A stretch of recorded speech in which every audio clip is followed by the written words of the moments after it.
Untuk mengantisipasi penyebaran wabah virus corona atau COVID-19 di wilayah Kota Palembang, Lurah Bukit Lama bersama TNI dan Polri membagikan sedikitnya 300 botol hand sanitizer kepada warga.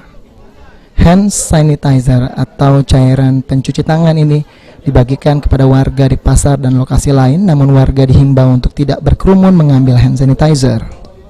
Hand sanitizer ini merupakan hasil sumbangan dari RT, RW, dan masyarakat di Kelurahan Bukit Lama yang secara gotong royong memberikan bantuan untuk mengantisipasi penyebaran COVID-19.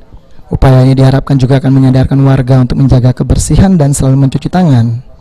Rencananya hand sanitizer ini akan kembali dibagikan kepada warga sekaligus mensosialisasikan kepada masyarakat untuk melaksanakan gerakan hidup bersih.